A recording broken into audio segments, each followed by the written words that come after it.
Assalamualaikum warahmatullahi wabarakatuh. Waalaikumsalam. Abda'u bismillahirrahmanirrahim. Birrahmani da'imil ihsan. Alhamdulillahil qadimil awal akhiril baqi. Bila tahawuli thumma salatu wassalamu sarmada ala nabi khairi man qada wahada wa alihi wa sahbihi wa man tabi' sabila dinil haqqi ghaira mubtadi'. Subhanaka la ilma lana illa ma 'allamtana innaka antal alimul hakim. Rabbi israh li sadri wa yassir li amri wahlul 'uqdatam min lisani yafqahu qawli. Bersyukur kita kepada Allah Subhanahu wa taala karena hingga saat ini kita masih diberikan nikmat iman, nikmat Islam, nikmat kesehatan dan nikmat kesempatan sehingga kita masih mampu beraktivitas setiap hari, terutama aktivitas kita beribadah kepada Allah Subhanahu wa taala. Mudah-mudahan setiap aktivitas kita dihitung amal ibadah di sisi Allah Subhanahu wa taala. Selanjutnya selawat merangkaikan salam atas junjungan kita baginda Muhammad Rasulullah sallallahu alaihi wasallam. Allahumma shalli wa sallim ala sayyidina Muhammad. Mudah-mudahan kita mendapat syafaat beliau kelak di yaumil mahsyar. Amin ya Allah ya rabbal alamin. Hadirin para jamaah taklim yang dimuliakan Allah Subhanahu wa taala, dalam pelajaran ilmu tauhid maka pembahasan ilmu tauhid tersebut ada 3 poin. Yang pertama, pembahasan yang terkait dengan masalah ketuhanan atau yang disebut masalah uluhiyah. Apa yang dibahas dalam masalah uluhiyah atau ketuhanan tersebut?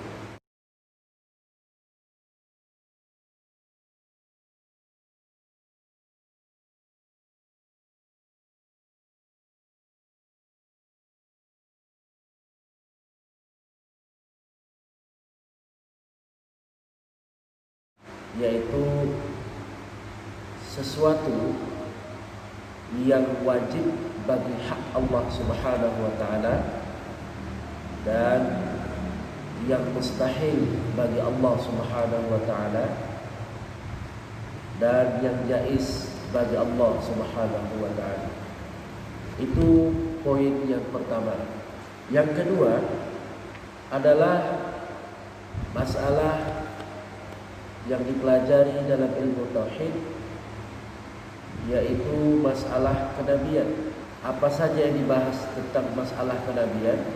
Yang pertama adalah hal-hal yang wajib pada hak seorang nabi dan rasul alaihi salatu wassalam, dan hal-hal yang mustahil bagi Rasul sallallahu alaihi wasallam dan yang jaiz bagi Rasul sallallahu alaihi wasallam.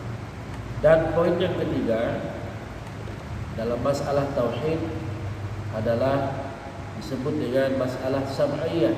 Sam'iyah itu adalah masalah-masalah yang diperjelas melalui dalil-dalil Al-Qur'an dan hadis. Misalnya tentang masalah azab kubur, neraka, surga, dan Isra Mi'raj, serta masalah-masalah lain yang kita tidak bisa mendapat keterangan kecuali dari dalil Al-Quran dan hadis Rasulullah SAW. Jamaah yang dimuliakan Allah Subhanahu wa taala, terkait masalah uluhiyah, yaitu poin yang pertama tentang kajian tauhid Ahlus Sunnah wal Jamaah, ada pembahasan mengenai yang wajib bagi Allah Subhanahu wa taala. Dalam mazhab Ahlus Sunnah wal Jamaah, yang wajib bagi Allah Subhanahu wa taala itu yang disebut dengan sifat-sifat yang wajib bagi Allah Subhanahu wa taala, yang disebut dengan kajian sifat 20. Masalah kajian sifat 20 sangat populer dan harus diketahui oleh setiap orang muslim yang sudah mukallaf. Nah, saudara-saudara jamaah yang dimuliakan Allah Subhanahu wa taala, akhir-akhir ini ada sebahagian orang atau sebahagian kelompok yang mempersoalkan tentang kajian sifat 20 bagi Allah Subhanahu wa taala dengan beberapa alasan. Di antaranya mereka mengatakan bahwa kajian sifat 20 itu tidak ada dasarnya baik dalam Al-Qur'an dan Al-Hadis Rasulullah sallallahu alaihi wasallam. Bahkan mereka mengatakan dalam hadis sendiri diterangkan bahwa nama-nama Allah Subhanahu wa taala atau yang disebut dengan Al-Asmaul Al-Husna jumlahnya hanya ada 99.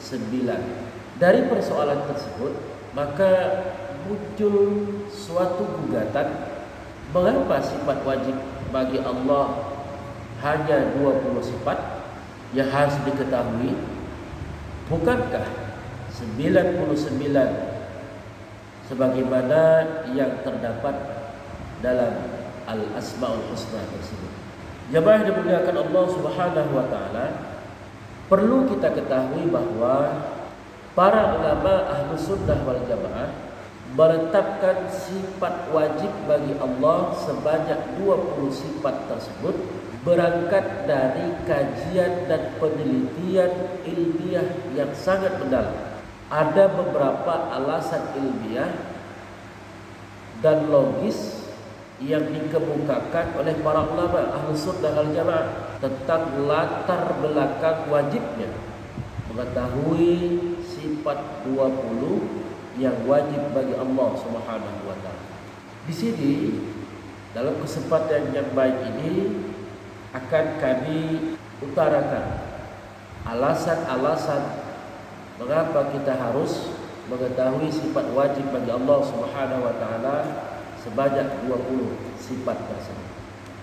Alasan yang pertama, setiap orang yang beriman harus meyakini bahwa Allah Subhanahu wa taala wajib memiliki sifat kesempurnaan yang layak bagi keagungannya, dan orang yang beriman mesti juga harus meyakini bahwa Allah mustahil memiliki sifat kekurangan yang tidak layak bagi keagungan.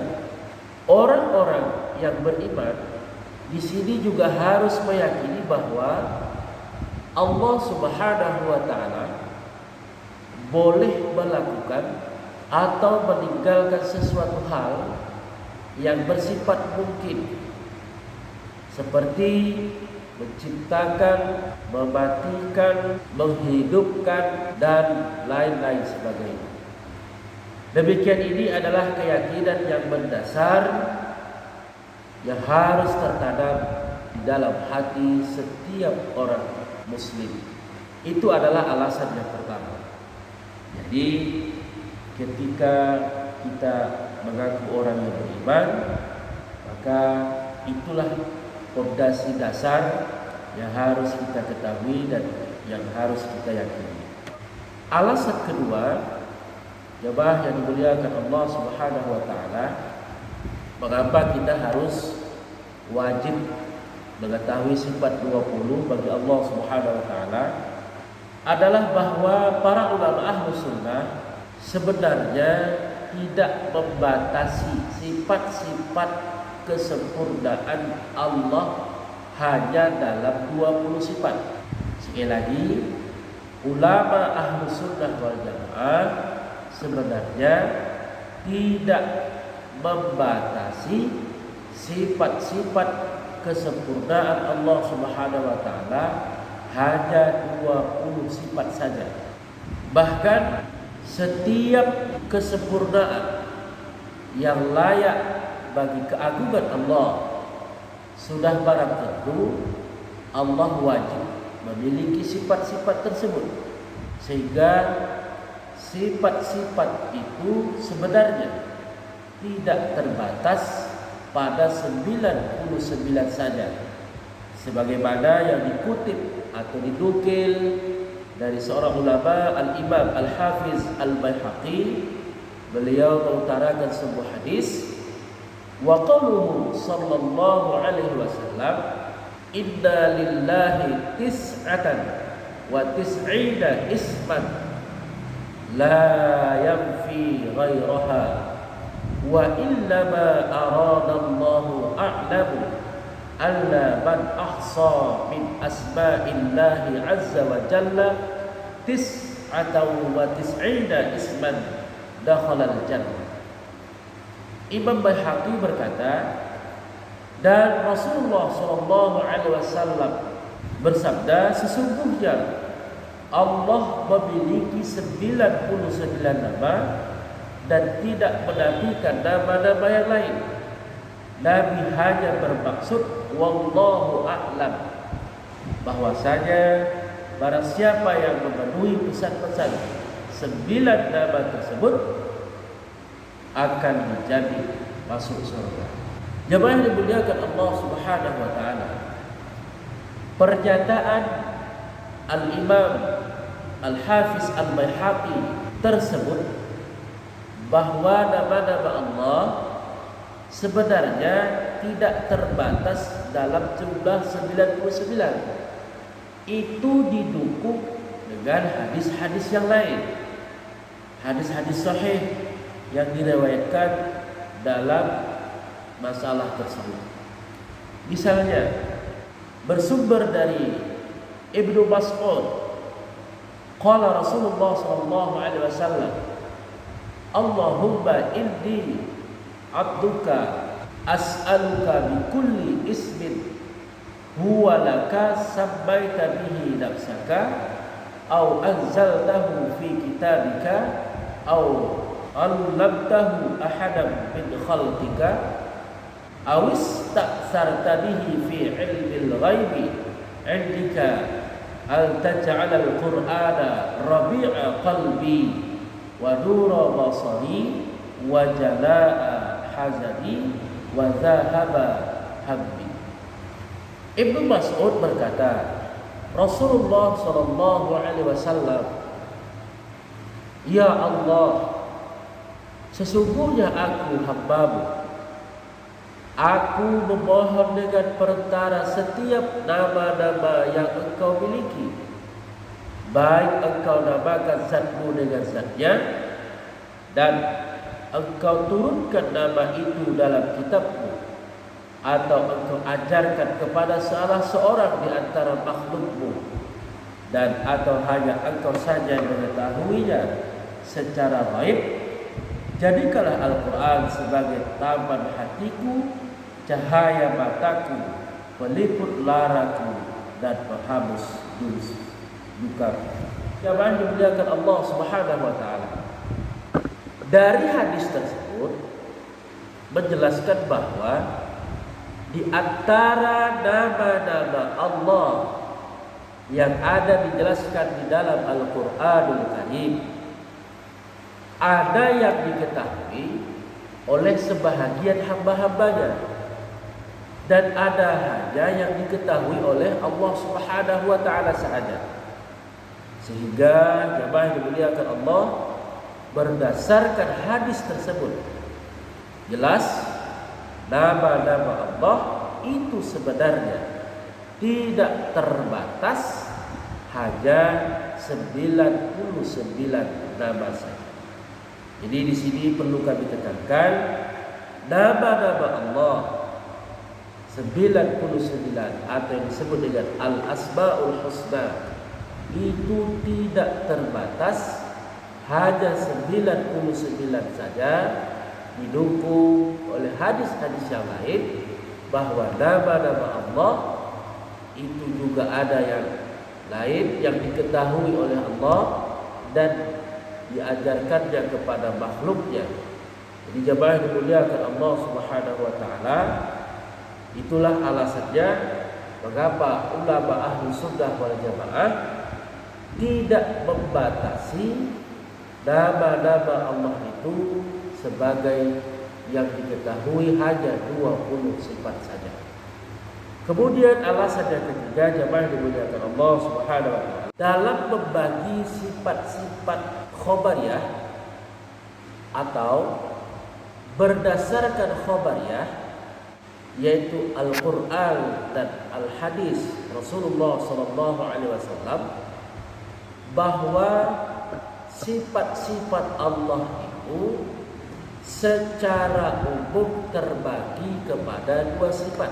Pertama disebut dengan sifat zat Allah, dan yang kedua, jemaah yang dimuliakan Allah, disebut dengan sifat af'al Allah, yaitu sifat-sifat yang sebenarnya adalah perbuatan Allah Subhanahu wa taala.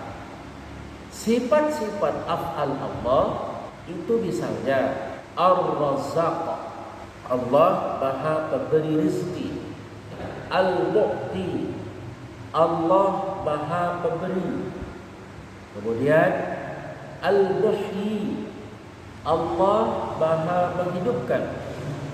Dan Al-Khaliq, Allah Maha mencipta. Itulah contoh sifat-sifat af'al Allah Subhanahu wa taala. Kemudian jemaah yang dimuliakan Allah Subhanahu wa taala, apa kemudian perbedaan antara sifatul af'al Allah dengan sifatul zat? Jemaah yang dimuliakan Allah Subhanahu wa taala, di sini perlu kami jelaskan apa perbedaan sifat af'al Allah dan sifat zat Allah Subhanahu wa taala. Sifat-sifat zat Allah Subhanahu wa taala merupakan sifat-sifat syarat uluhiyah. Artinya syarat mutlak ketuhanan Allah Subhanahu wa taala. Maka sifat zat Allah itu wajib bagi Allah Subhanahu wa taala. Kebalikan dari sifat itu mustahil bagi Allah Subhanahu wa taala. Dan para ulama Ahlus Sunnah wal Jamaah menetapkan bahwa sifat zat ini bersifat azali, tidak ada permulaan dan baqa, tidak ada kesudahannya bagi Allah Subhanahu wa taala. Nah, itu berbeda dengan sifatul af'al Allah Subhanahu wa taala. Kalau sifat Allah, sifatul af'al Allah Subhanahu wa taala, ketika Allah memiliki salah satu di antara sifat af'al Allah, maka kebalikannya dari sifat tersebut tidak mustahil. Misalnya sifatul af'al Allah, Allah al-muhyi, Allah itu maha menghidupkan. Maka kebalikan dari sifat al-muhyi adalah al-mubid, Allah maha mematikan. Jadi sekali lagi jemaah dimuliakan Allah Subhanahu wa taala, perbedaan antara sifatul zat dengan sifatul af'al, kalau sifatul af'al itu sifat perbuatan Allah Subhanahu wa taala, kebalikan dari sifatul af'al itu tidak mustahil bagi Allah Subhanahu wa taala. Namun kalau sifatul zat Allah Subhanahu wa taala itu sifat yang wajib dimiliki Allah Subhanahu wa taala, lawan dari sifatul zat itu mustahil. Misalnya Allah wajib ada, Allah pasti ada. Kebalikan atau lawan dari sifat ada, yaitu wujud, disebut dengan adam. Allah mustahil tidak ada. Adam artinya tidak ada. Jadi jamaah dimuliakan Allah Subhanahu wa taala, itulah di antara perbedaan sifatul af'al dan sifatul zat Allah Subhanahu wa ta'ala. Selanjutnya jemaah dimuliakan Allah Subhanahu wa ta'ala, dari alasan yang keempat adalah dari sekian banyak sifat zat yang ada, sifat 20 dianggap sudah cukup. Ini perlu kita ingat. Sifat 20 dianggap sudah cukup dalam menghantarkan seorang mukmin untuk memiliki keyakinan yang tidak salah kepada Allah Subhanahu wa ta'ala. Satu. Yang kedua, sifat 20 itu adalah batas kemampuan manusia untuk mengenal Allah Subhanahu wa ta'ala. Jadi kalau 20 sifat itu dianggap sudah batas kemampuan manusia untuk mengenal Allah. Lebih dari 20 sifat manusia tak mampu mengenal Allah Subhanahu wa ta'ala, yaitu sifat zat tadi. Dan yang ketiga jemaah dimuliakan Allah Subhanahu wa ta'ala adalah sifat 20 itu mudah dicarikan dalilnya dalam Al-Quran. Dan selanjutnya sifat 20 tersebut dianggap sudah cukup membentengi seorang muslim dari keyakinan yang ahlul bid'ah atau keyakinan yang salah kepada Allah Subhanahu wa ta'ala. Jemaah dimuliakan Allah Subhanahu wa ta'ala. Jadi itulah 4 alasan mengapa kita wajib mengetahui sifat 20 Allah Subhanahu wa ta'ala.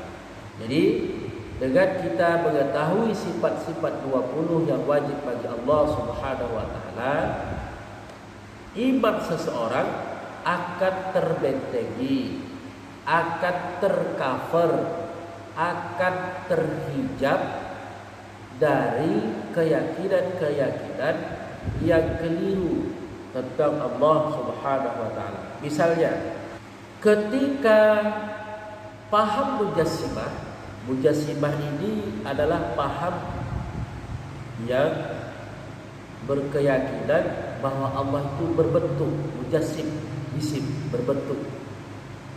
Jadi paham Mujassimah mengatakan bahwa Allah itu bertempat di Arsy.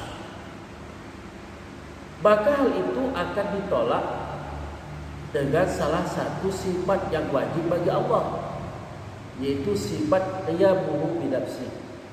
Allah wajib mandiri. Allah tak butuh kepada yang lain. Allah terkaya dari segala sesuatu. Sementara paham Mujassimah mengatakan Allah bertempat di Arsy. Kalau Allah bertempat di Arsy, berarti Allah Subhanahu wa ta'ala butuh kepada Arsy. Sementara Allah Subhanahu wa ta'ala wajib kita yakini qiyamuhu ta'ala bi nafsi. Allah tak butuh kepada tempat termasuk Arsy. Kemudian jemaah yang dimuliakan Allah Subhanahu wa ta'ala, kalau Allah bertempat berarti Allah sama dengan makhluk. Hanya makhluk yang bertempat, sementara Allah mukhalafatul hadis, tak sama dengan bahar atau makhluk. Kemudian jemaah dimuliakan Allah Subhanahu wa ta'ala, ketika musyabbihah misalnya, musyabbihah ini adalah paham yang menyamakan Allah dengan makhluk, itu disebut dengan paham musyabbihah. Mereka mengatakan bahwa Allah memiliki organ tubuh seperti tangan, telinga dan lain-lain yang dimiliki oleh makhluk Allah. Maka hal itu ditolak dengan sifat wajib bagi Allah, berupa mukhalafatul hadis, yaitu Allah wajib berbeda dengan hal-hal yang baru. Bertangan, telinga, bertempat, kemudian memiliki arah di atas, di bawah dan seterusnya, itu adalah sifat-sifat makhluk yang mustahil Allah Ta'ala memilikinya. Dan jamaah yang dimuliakan Allah Subhanahu wa Ta'ala, adapun ayat-ayat yang menyatakan tempat, seperti misalnya Allah bersembayam di atas aras, Allah turun sepertiga malam seperti hadis qudsi, dan Allah memiliki tangan, itu adalah ayat-ayat mutasyabih. Wajib kita mentakwilnya atau wajib kita tafwid dalam masalah ini. Di jamaah yang dimuliakan Allah Subhanahu wa Ta'ala, itulah alasan kelima mengapa kita wajib mengetahui sifat-sifat 20 bagi Allah Subhanahu wa Ta'ala. Terakhir yang ingin saya sampaikan pada kesempatan yang baik ini adalah, bagi Ahlus Sunnah wal Jamaah, jika ada ayat-ayat Al-Quran dan hadis Nabi SAW yang maknanya masih belum jelas atau yang disebut dengan ayat-ayat mutasyabih, maka dalam hal ini kita Ahlu Sunnah wal Jamaah mestilah, wajiblah kita mentafwidnya atau mentakwil dalam memahami ayat-ayat tersebut. Selanjutnya, apa yang dimaksud dengan tafwid? Yaitu mengembalikan kepada Allah Subhanahu wa Ta'ala apa maksud ayat tersebut. Misalnya, Allah Subhanahu wa Ta'ala bersemayam di atas arsy. Apa maksud bersemayam di atas arsy? Kalau kita tafwid dalam masalah ayat ini, maka maksud bersemayam Allah di atas arsy itu adalah yang layak pada zat Allah Subhanahu wa Ta'ala. Kalau kita takwil, maknanya apa maksud Allah bersemayam di atas arsy? Maksudnya adalah Allah Subhanahu wa Ta'ala menguasai arsy tersebut.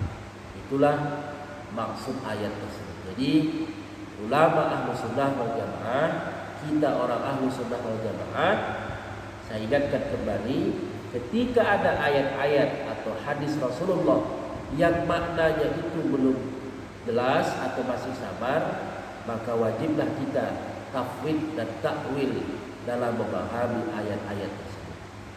Apa misalnya lagi dalam hadis, Allah turun di sepertiga malam, maka yang dimaksud Allah turun di sepertiga malam itu adalah rahmat Allah Subhanahu wa Ta'ala dan ampunan Allah Subhanahu wa Ta'ala yang turun. Karena Allah mustahil turun seperti turunnya pesawat dari udara ke bawah.